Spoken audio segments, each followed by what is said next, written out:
Hi, this is Mike, and for today's video, another shot for Tagalog to English challenge, video number 2.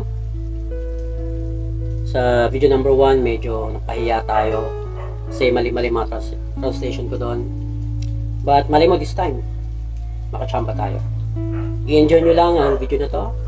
Somehow it's informative, but it's quite different way. And by the way, at the end of this video, magtitira ako ng isang tanong para sa inyo, and try nyo rin sagutin using comment section. So without further ado, let's start the challenge after the intro.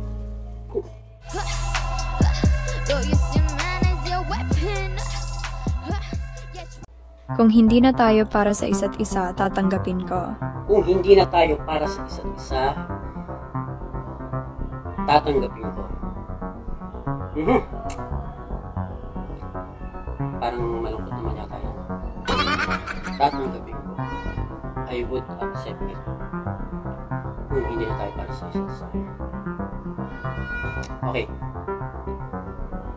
If we are no longer for each other, I would accept it. Tingnan natin. If we're no longer meant for each other, I'll accept it. If we're no longer for each other, I'll accept it. Sa akin lang, I would accept it. So, I don't know kung mali yung sa akin, no? Dahil sa I would. Sa kanya kasi, I'll accept it. Or I will accept it sa kanya. Pero sige, mali. By the way, pasensya na sa mga ingay sa labas kung nare-read nyo. Pero talaga. Pero next. Bata ka pa para sa ganyan. Bata ka pa para sa ganyan.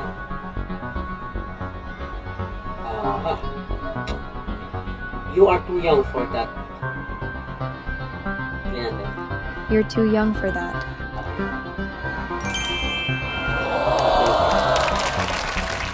Pares kami. For the first time. Tumbok na tumbok. Madali lang yung mga. Next.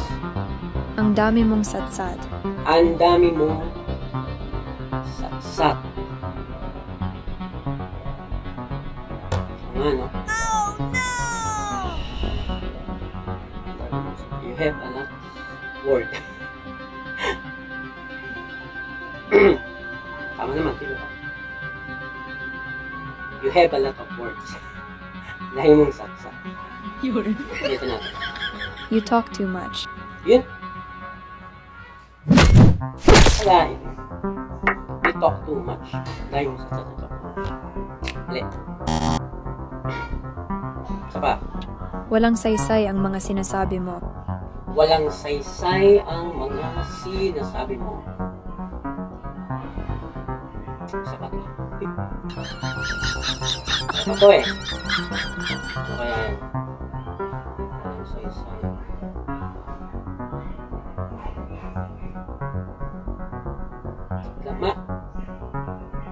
Napakainan nga. Nadidinig kayo.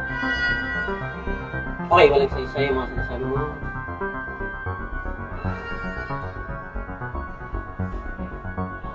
Hindi ka lang. Pwede mo na. What you're saying is pointless. What you're saying is pointless. Okay guys, tandaan nyo yan. What you're saying is pointless. Walang saysay mga sinasabi mo. Okay, so zero ako doon. Go! Nagagalit ka ba sa akin? Nagagalit ka ba sa akin? Are you mad at me? Or are you angry with me? Are you mad at me? Ano? Are you mad at me? Diba? Wow! Sa inyo. Next. Sana maayos na ang lahat. Sana maayos na ang lahat.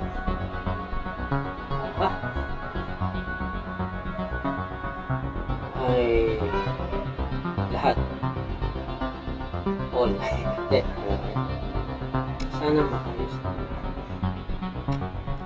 Hirap mag-step. Para pakikatan ng content. Sana maayos ang lahat. Friend, sana maayos ang lahat. Aha. Alright. I wish everything will be fine. I wish everything will be fine. Okay? Tingnan I natin. hope everything will be fine. Yun! I hope everything will be fine. So akin, I wish everything will be fine. So I don't know kung mali yun sa akin.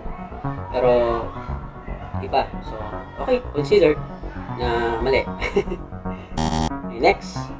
Mag-iingat ka sa pag-uwi. Mag-iingat ka sa pag-uwi. Ayan. Madalas yung sabihin dati nung iingat ka sa pag-uwi. Okay? Aha. Take good care for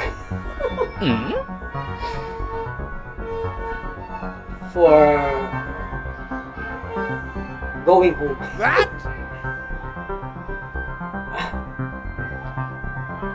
Take care going home. Mga plak siya tao. Mag-init kasi pag-uwi. Nakalimutan ko lang. Mag-ingat kasi pag-uwi. Take good care by going home. Okay? Ala ko sa buhay mo. Be careful on your way home. Ayun. Be careful on your way. Pasok sa isip. Yan. Bago pa lang yung channel, hindi pa ako monetize. Sana po matulungan po ako ma-monetize tayo soon. Ayan. Okay. Ito yung tanong na iwanan ko sa inyo. Sa comment nyo na po sagutin. Ito na po. Kung kaya ko lang baguhin ang lahat, matagal ko nang ginawa. Ayan. Kung kaya ko lang baguhin ang lahat, matagal ko nang ginawa. And I believe kaya nyo sagutin. Maraming salamat po. Bye for now. And see you next time sa aking susunod na video. Thank you.